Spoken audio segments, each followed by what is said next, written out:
Jai Sriman Narayan. Jai Sriman Narayan. I pay my obeisances to my spiritual master, Srimad Jagat Guru Sudarshan Acharya Ji Maharaj. I pay my obeisances to Lord Sri Ramanuj. I pay my obeisances to Mother Lakshmi, and I pay my obeisances to Lord Sriman Narayan. I welcome all of you to the Sri Narayan Dham, here physically in Durban, South Africa. I welcome those that's watching this live feed locally, nationally, and internationally. And I welcome those that's going to be watching this live feed when it is posted in YouTube and the various groups from around the world subsequently. Yesterday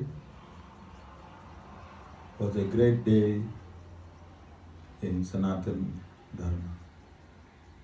Why, Sita?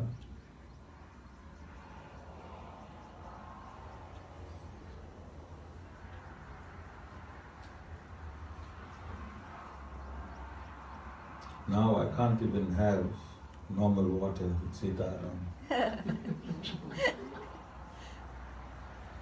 Half the glass on the top is warm.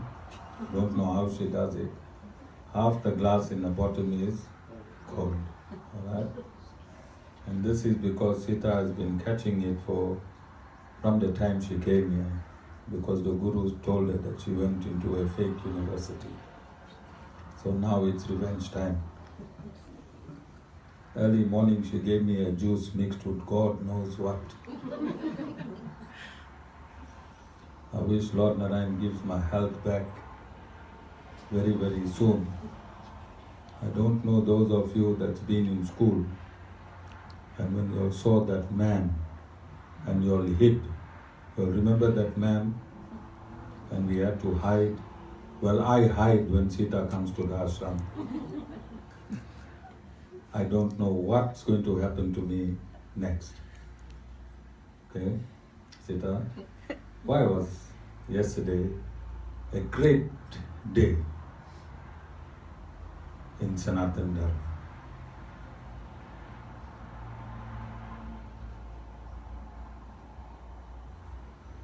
Sita was busy plotting and planning how she can avenge the Guru with stricter diets, but she did not pay attention, Sita. Yesterday the verdict was given on the Sri Ram Mandir in Ayodhya, on which the mosque was built, and a battle has been raging for the past 500 years. And this court case went on for many, many, many years. And yesterday, as it is constituted of Sanatana Dharma, the absolute truth will prevail. And one might wonder, where was Lord Narayan whilst all this was happening? How could a temple of Lord Narayan be invaded? How can a temple of Lord Narayan be desecrated? How can a temple of Lord Narayan be demolished? How can a mosque be built on the temple of Lord Narayan? And people are used to justice. People want justice done in one lifetime, because people believe that they only live in this one lifetime, and that they are the body. For those that believe that you are the soul, then it does not matter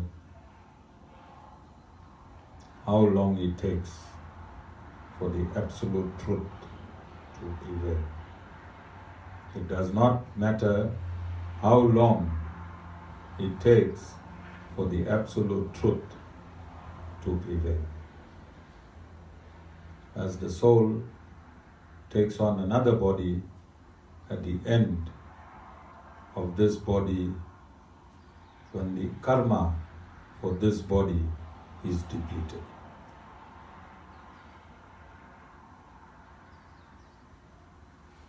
Many people that were involved in the original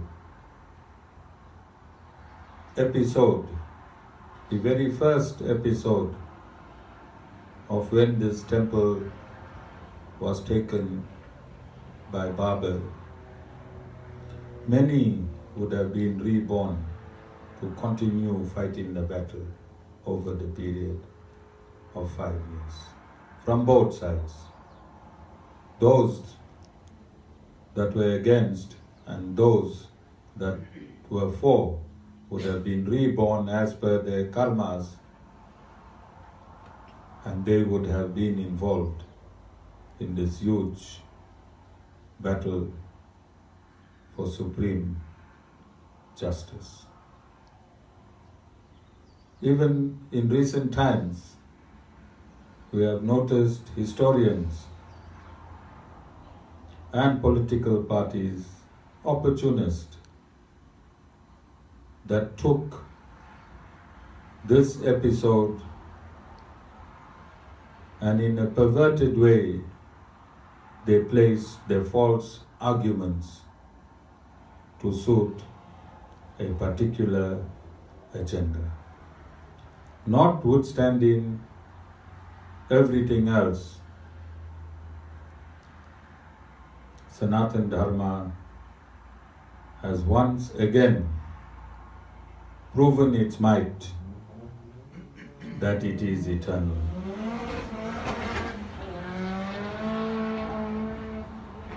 And whatever is eternal cannot be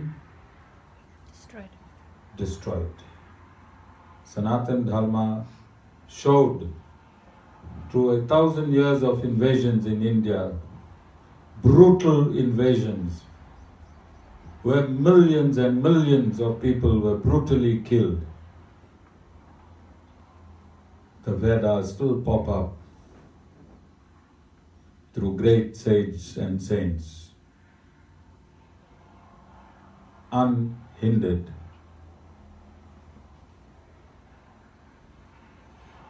And that eternality of the Vedas have to be maintained today by our present generation. The time has come when all the distortions from the Vedas or perceptions of the Vedas have to be removed. And it is the duty of all of us that are acquainted and associated with Vedic knowledge to spend and sacrifice our time in ensuring that this knowledge is preserved in its pristine condition, so that never again can it be destroyed through invasion, not invasion physically, but also mental invasion. And mental invasion, the invasion of the Vedas, the suppression of the Vedas, have now taken a new form. Now they are not destroying the physical temple, they are not destroying physical people, they are destroying the minds and the psychology of people. And these destroyers of the Vedas are being born in our own dharma. They are no longer Christian invaders, and they are no longer Muslim invaders. Now they are born as great saints and sages, and diverting the mind of the innocent masses from the absolute purity of the Vedas in itself. In fact, this invasion of the absolute philosophies of Sanatana Dharma is worse than that which happened physically. And it is a duty for those of us that belong in the Sri Sampradaya to realign the absolute truth as it is expounded explicitly in the Vedas themselves. And Lord Sri Ramanuj, in his greatness, he foresaw that there will be philosophies that will hijack and threaten Sri Vaishnavism itself. And he spent his entire lifetime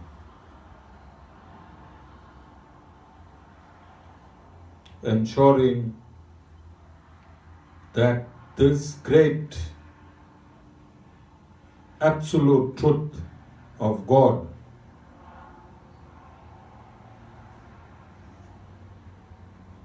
can never be destroyed. And if you claim to be in Sanatana Dharma, then go and find Lord Sri Ramanuj. Go and find Lord Sri Ramanuj. For after Vedavyas,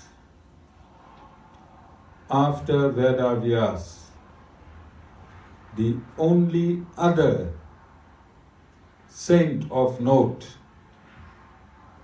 is only Lord Sri Ramanuj. After Vedavyas, an avatar of Lord Sriman Narayan, who compiled all Vedic knowledge except the Ramayana. There is no other saint or sage that have preserved that knowledge in its absolute form other than Lord Sri Ramanuj. Lord Sri Ramanuj is the Adi Guru and the only Guru that is to be followed if you want the absolute in Sanatana Dharma, then it is Lord Sri Ramanuj.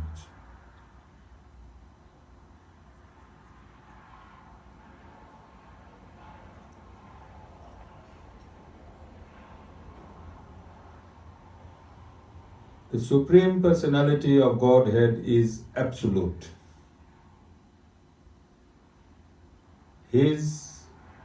The knowledge of the Vedas is his very essence. Lord Sriman Narayan is not contaminated with the three gunas that prevail in the material universe. The three gunas or the modes is the sattvic mode, the rajasic mode, and the tamasic mode. Lord Sriman Narayan is not touched by these three modes. His mode is Suddha Sattva. Suddha Sattva means absolutely pure, because in the material universe, Sattva is always contaminated, even by 1% of Rajasic or Tamasic. But the Suddha Sattva state of Lord Sriman Narayan has no bearing, or the three gunas have no bearing or impulsion of the Suddha Sattva state of Lord Sriman Narayan. So if Lord Sriman Narayan exists in Suddha Sattva, and if knowledge is his essence, his very being, then in what state does that knowledge exist? In what state will that knowledge exist? Suddha Sattva. Because it is impossible for any man or any saint to be in Suddha Sattva state, for any man or any saint to be in Suddha Sattva state as long as he is immersed in the universal atmosphere of the material world, the Lord incarnates himself in his Suddha Sattva state and compiles the Vedas. Then, because it is impossible for any man or any saint or any Devi or Devta to be in the Suddha Sattva state in this material universes, the Lord incarnates in various forms and teaches us by example in that Suddha Sattva body on how to live as human on this earth. So God cannot entrust anyone to compile the Vedas, which is his very own essence. He incarnates and does it himself. Then, no one has the capacity to enact the prescriptions of the Vedas in the Suddha Sattva state. He incarnates to teach by example.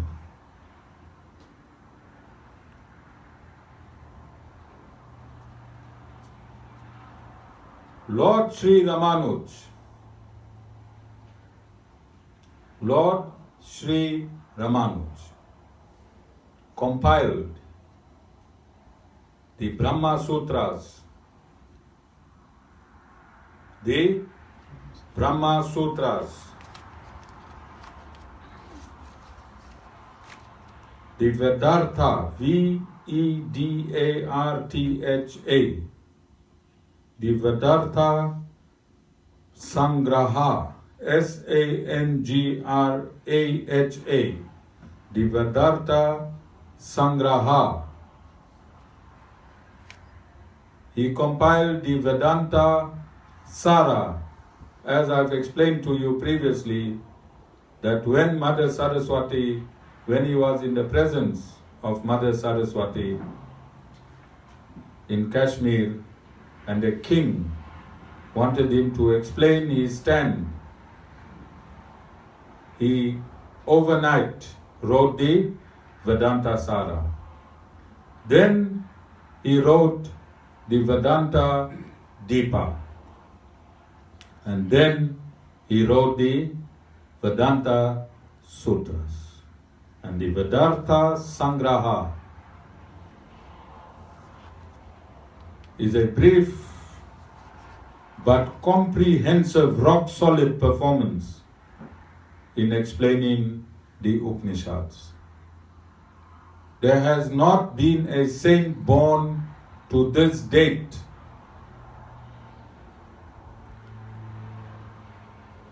that has distilled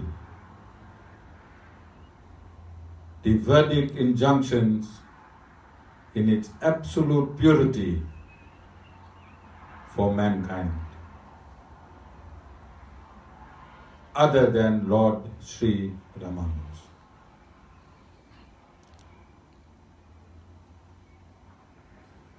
When God descends,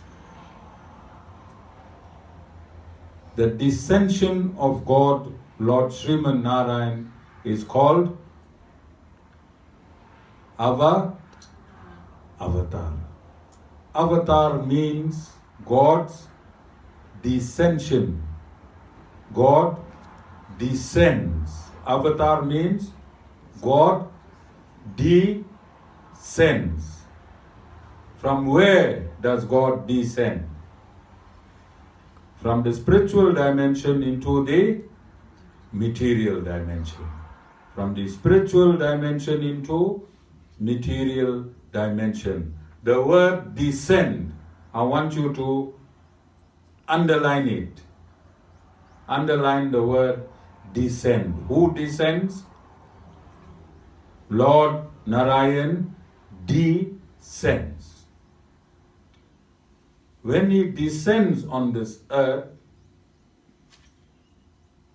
he enacts an aspect of the Vedas called the Ramayana. He enacts an aspect of the Vedas called the Ramayana. Who enacts? Who? Lord Narayan. In the enactment of the Ramayana, he takes on the name Rama. He takes on the name Rama. Rama means, from Sanskrit to English, the source of all pleasure. Rama means, from Sanskrit to English, the source of all pleasure. So when he descends to enact the Ramayana, he is called the source of all pleasure. Who is called the source of all pleasure? Who is called the source of all pleasure? Lord Narayan. When he descends to enact the Ramayana, he is called the source of all pleasures. Is there any difference between him in the spiritual dimension or between him in the material dimension? Nothing. Nothing. He leaves the spiritual dimension, he enters the material dimension, he extracts his two hands, he takes on a human form. That human form is called Rama. That human form is called Rama. When his main reason, his ultimate reason for taking this form or for descending, he disguises it by saying that he came to fight the demons and annihilate the demons and save the divine. That's an excuse he makes. He comes down to earth to spend time with his earthlings, the fallen souls. We are in prison, and God loves us so much so that he timelessly enters this prison to play with us. In all our forms, as trees, as birds, as insects, as reptiles, all our form, whichever form we are present in, when the Lord takes his avatar, when he descends, read the Ramayana, you'll comprehend that he is associated with every form of life on earth, because he do not see the outer covering. He comes to his children who are the souls. And he always comes with Mother Lakshmi. He always comes with Mother Lakshmi because we are her children as well. And when he comes as Lord Ram, she comes as Mother Sita. There is no difference in Mother Lakshmi and Mother Sita. When Mother Sita is in the spiritual dimension, she is called Mother Lakshmi, and when she joins her husband, Lord Sriman Narayan, her eternal consort, in the material dimension, she comes as Mother Sita. And they both come to associate with the children who are suffering, who are perpetually suffering in the material universes. Can there be any difference in qualities between Lord Ram and Lord Narayan? Can there be any difference in any quality between Lord Ram and Lord Narayan? No. There can only be difference in how he reacts to those liberated souls and how he reacts to us souls who's in this material universe.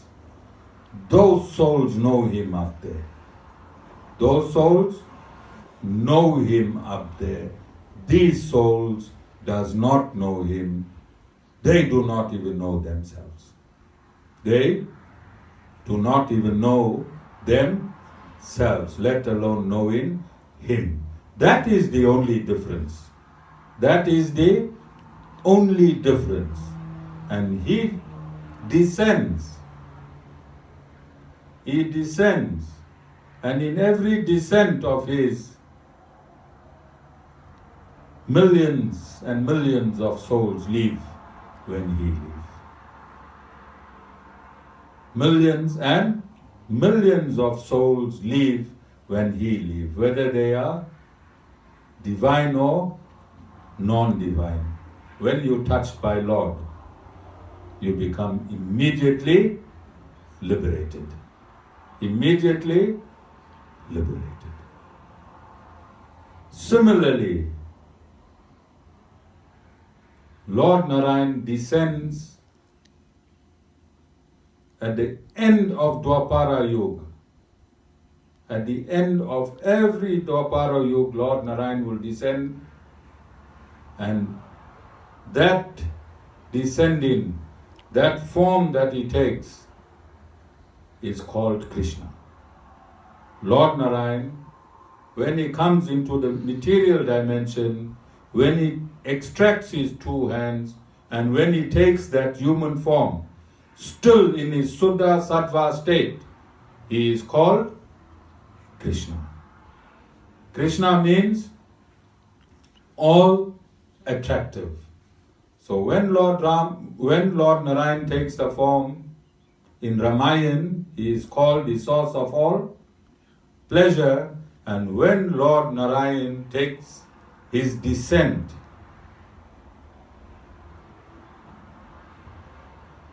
in Dwapara Yuga to enact the Mahabharata, he takes a two-handed form, human-like form called all attractive. Who is all attractive?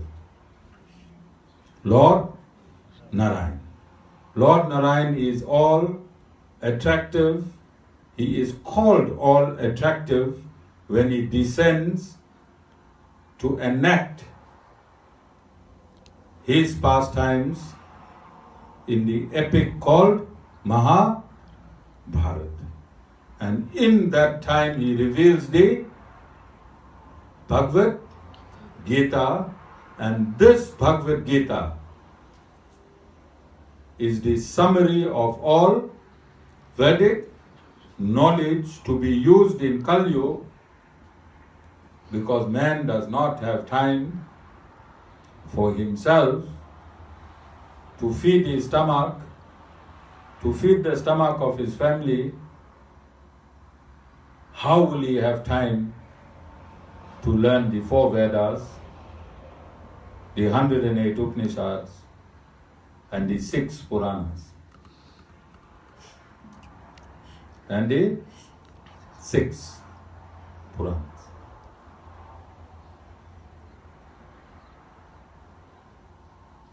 So I'm stating all of this to you with absolute rock solid confidence. I'm stating all of this to you with absolutely rock solid confidence. I'm stating all of this fearlessly. I'm stating all of this fearlessly. And I'm stating it with love.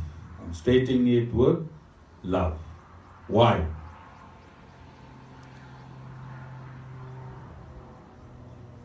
Why, Sita?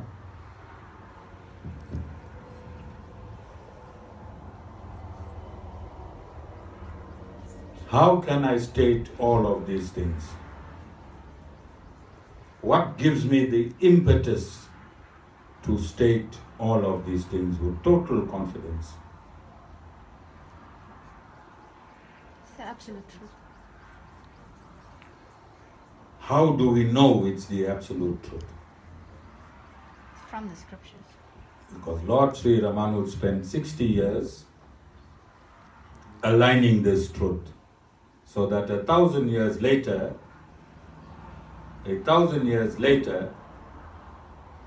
I can download this truth from Lord Sri Ramanuj himself, because he downloaded this truth himself through the Sri Sampradaya.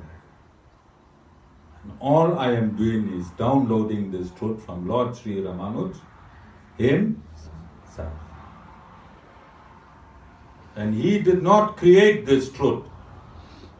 He downloaded this truth from the supercomputer, and the supercomputer is the essence of all knowledge, Lord Sriman Narayan himself. This download got no virus.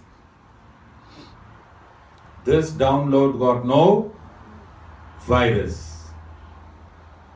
As you have seen in the Ram Temple's episode of yesterday, this download is eternal.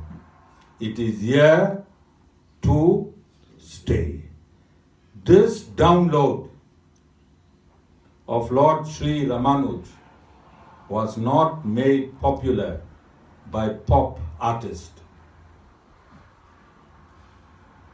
This was not made popular by pop artists, because pop artists themselves, as you have seen the history, are popping while they singing. You understand what I'm saying? This download is the essence of the Supreme Personality of Godhead Himself. And every time that people in Sanatan Dharma lose their way, Sanatan Dharma can never lose its way. It is people professing to be in Sanatan Dharma and people professing to be professors of Sanatan Dharma make people lose their way. Then the Sri Sampradaya takes its rightful place, and without any fear, from any corner of the universe, from any corner of the universe, for every corner of the universe is the essence of Lord Sriman Narayan. We will fix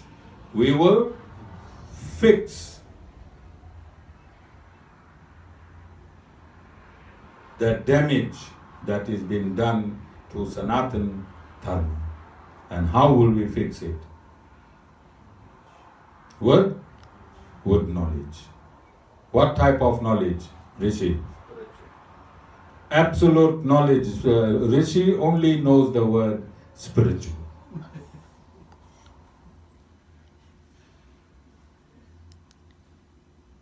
Is there any other word you know, Rishi?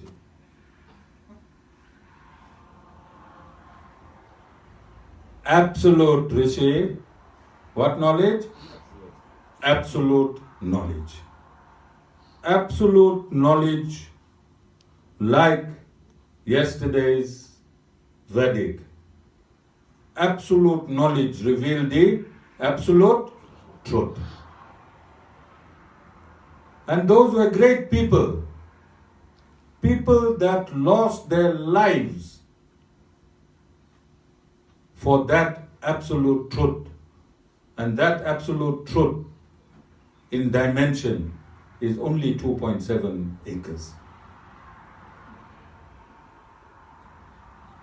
People fought for over 500 years. People fought oppressive forces 1,000,000 times mightier than themselves. 1,000,000 times mightier than themselves. Yesterday, those souls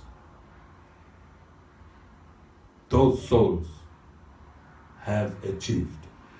It was not this last group of souls, it was the first group of souls that decided we're not going to let Lord Ram's birthplace be desecrated.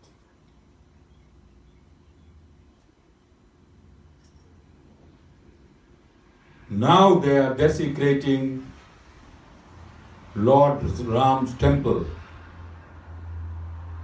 in the hearts of humans. These fake gurus, these fake philosophers, they are now trying to obliterate Lord Ram's temple, Lord Narayan's temple in your very heart, with distorting the absolute truth. With distorting the absolute truth. There is only one truth. Lord Sriman Narayan is the Supreme Lord. From Him emanates the material universes and the spiritual souls. Within Him, within His embodiment, lies material universes and fallen souls, and also another dimension of His embodiment lies all the liberated souls and eternally liberated souls. That is the only truth. There is no other truth. Lord Narayan is Lord Narayan. Lord Narayan is Lord Sri Krishna. Lord Narayan is Lord Ram. Lord Narayan is Lord Vishnu when he pervades the entire universe. Lord Narayan is Hari.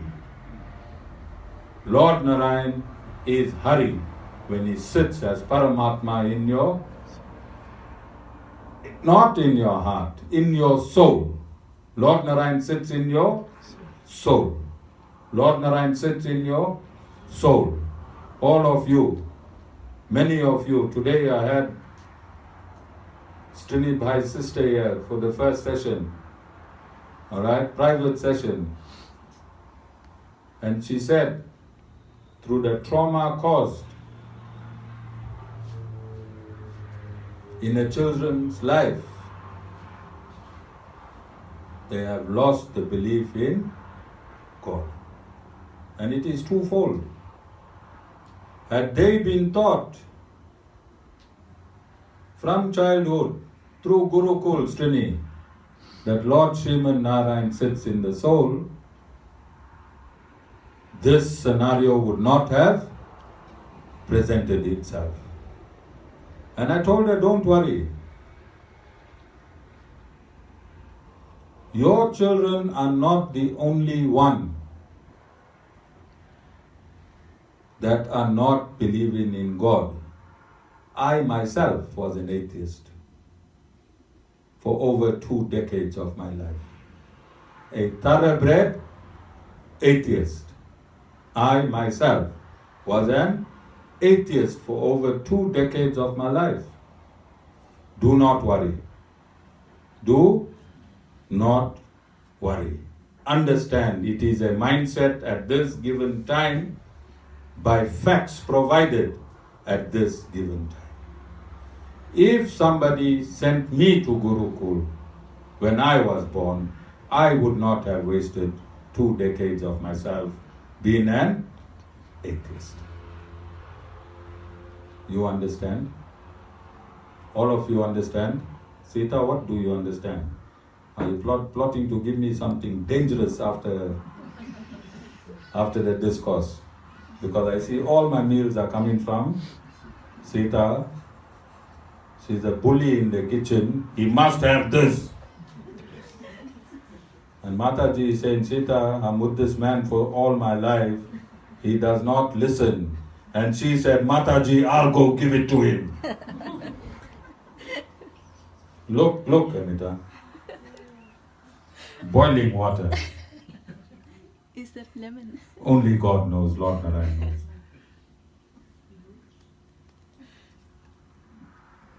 Okay? So I want to conclude this discourse as I usually do with Vedic injunctions. Alright? I want to say, because in most of my discourses, I omit to say that nothing is original, nothing is from me, nothing is my opinion. I am not originating any of this information that I am giving you. I do not have capacity, for knowledge is the essence of the Supreme Personality of Godhead. Knowledge is only the attribute of the soul. Knowledge is only the attribute of the soul, but it is the essence of the Supreme Personality of Godhead. And I'm using this attribute called knowledge, which is sourced from the Supreme Knowledge itself, to give you this discourse. This comes through the grace of my spiritual master, Sriman Jagat Guru Sudarshan Acharya Ji Maharaj, and through the grace of Lord Sri Ramanuj and the Sri Sampradaya, that I give you episodes of these discourses every week. Okay, so I am not the source, I am not the source, I am the transmitter. I am the transmitter of this knowledge, the source of which is Lord Sriman Narayan himself, and I am empowered as a transmitter through the grace of my spiritual master. All of you understand? So I omit to say this every week, but I remember now and I'm making that clear. So I'm reading from Lord Sri Ramanuj Vedanta Sangraha, page 41, wherein he states that even the followers of the Vedas who take a wrong view of things are to be judged on a footing of equality with non-Vedic thinkers. Lord Sri Ramanuj is saying, even though you may be a follower of the Vedas, if you take a wrong view, then you should be put in the same category as non-Vedic thinkers. Do you understand? All of you understanding? Sita, you understand? All right? Many people profess to be followers of the Vedas. But Lord Sri Ramanuj is saying that even if you profess to be a follower of the Vedas, if you take a wrong view of the Vedas, then you should be discarded as a non-thinker of the, as non-thinkers of the Vedas are discarded. And then he quotes Manu. Who is Manu? Sita? I think he's the son of God. He's the first human. Manu Smriti is the first human. Alright? He quotes Manu, and this is the quotation: the Smritis that are non-Vedic and the views that are perverse are futile, being established in tamas. What is tamas? Mode of ignorance. Mode of ignorance. What are smritis?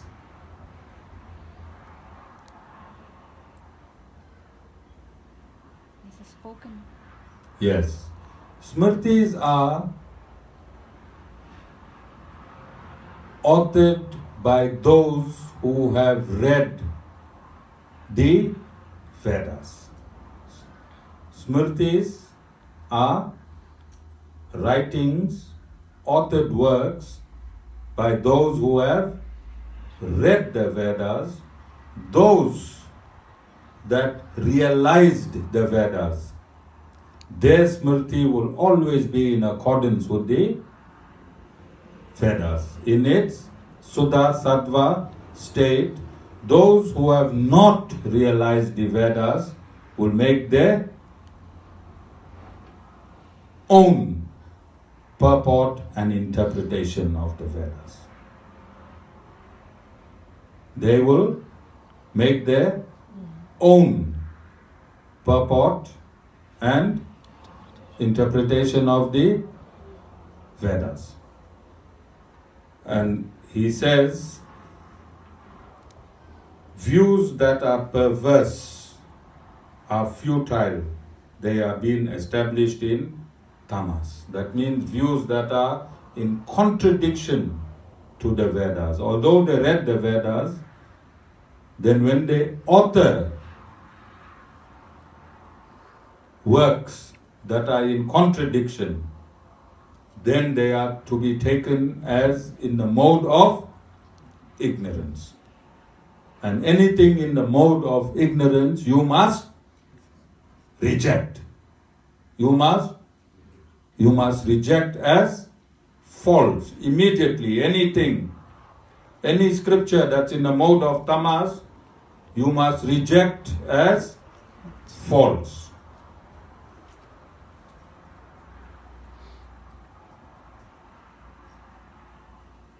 It's Manu Smriti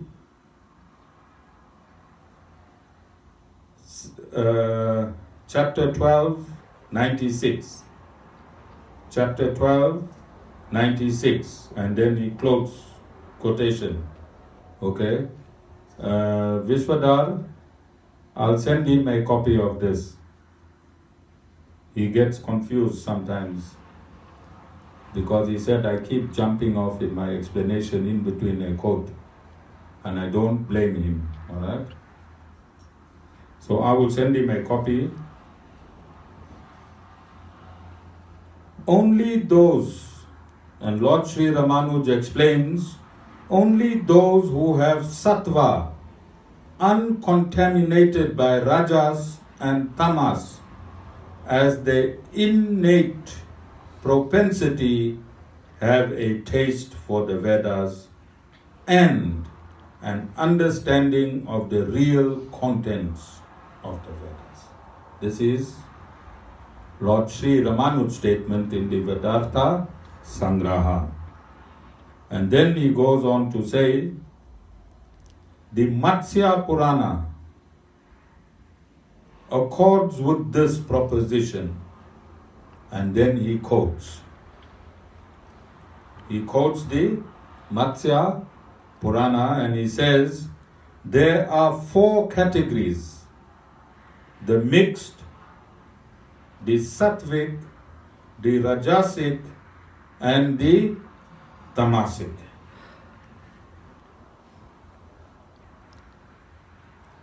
Close quote. Then he explains that in some epochs of Brahma are mixed, some are dominantly sattvic, some are dominantly rajasic, and some are dominantly tamasic. What are epochs?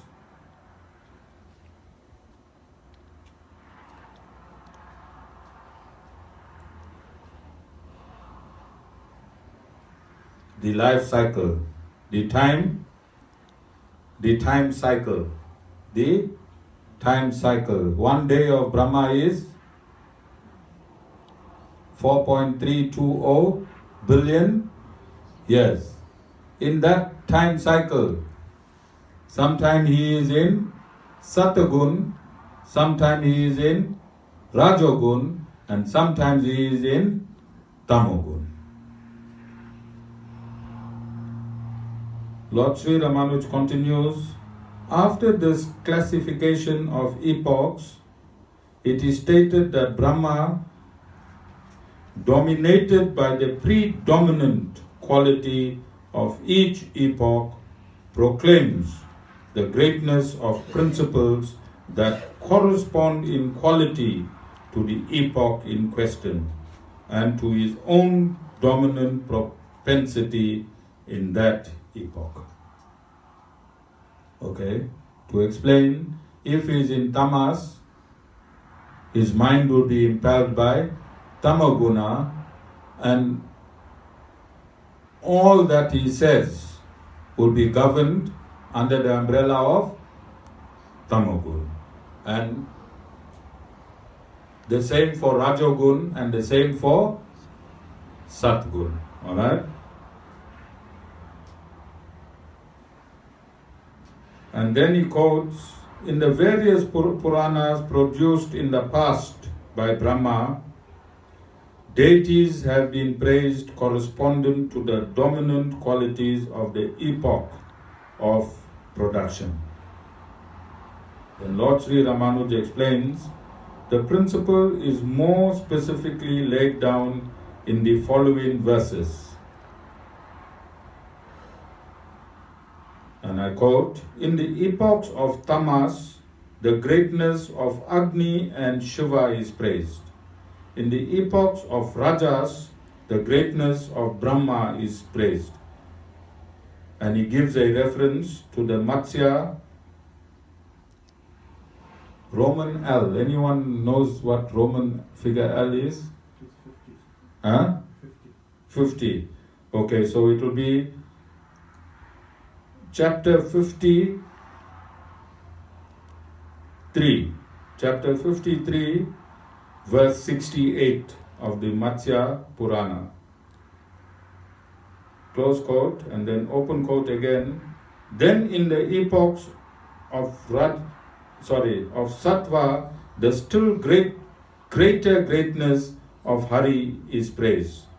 Those who reach realization in them attains the highest goal. And then he gives a reference, Matsya, chapter 53, 67, and then, open quote, in the mixed epochs of the greatness of Saraswati and the mains is praised. Matsya 53, 69. So who is Lord Brahma? He's the firstborn. Lord Brahma is the firstborn in the material universe. He is the firstborn in the material universe. From him, everything else takes its birth or creation. All other souls come through him. The Devis and Devtas come from Lord Brahma. All the Guru principles come from Lord Brahma. The various saints and sages take the birth from, or the creation from, Lord Brahma. If Lord Brahma, the firstborn, can be impelled by these three modes of nature and make mistakes whilst he is in Rajogun and Tamogun, then what is a guru or a saint who creates a false philosophy in? If a saint is impelled in Rajogun, his philosophy will be false. If a saint creates a philosophy in Tamogun, his philosophy will be false. So if a saint has based his philosophy on the Puranas, specifically if those Puranas are in Rajogun, if a saint has based his philosophy on the Puranas and those Puranas are in, majority of the referencing is taken from the Puranas in Rajogun, then that philosophy will be false. That philosophy will be false. And that is a Vedic injunction. Where did I get the Vedic injunction from? Through Lord Sri Ramanuj. And where did Lord Sri Ramanuj get that Vedic injunction from? From the Manu Smriti. And Lord Sri Ramanuj concludes, and I want you to take this conclusion with him.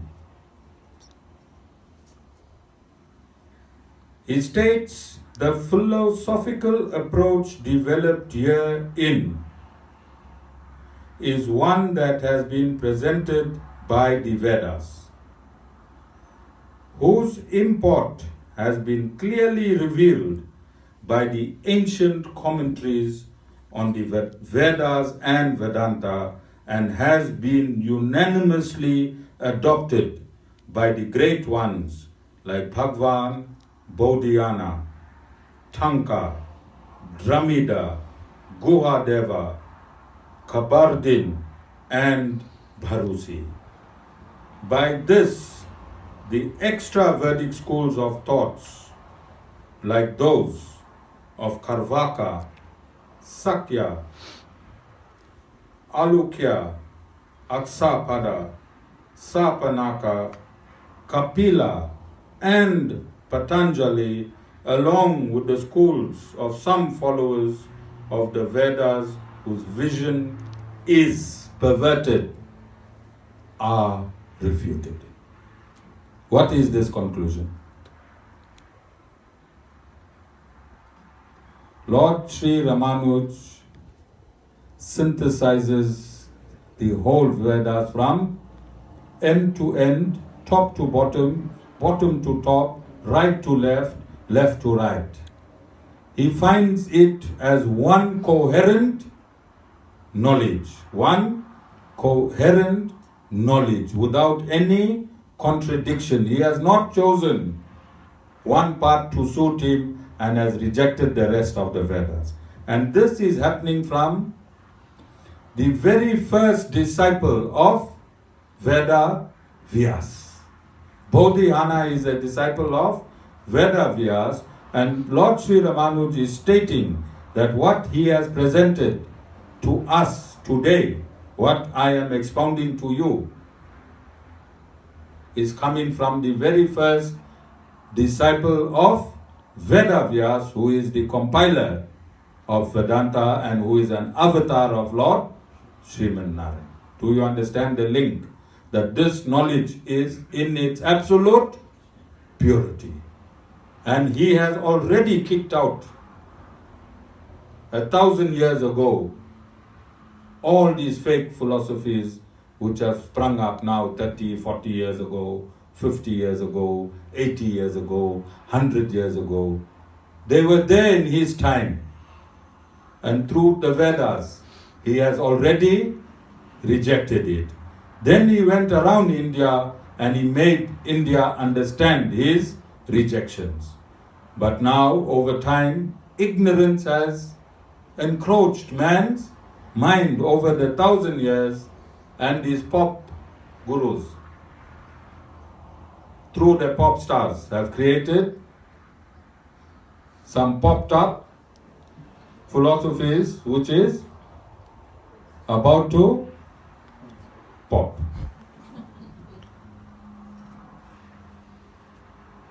About to pop. Alright? Are there any questions? Are there any questions? Jai Shriman. Jai Shyam.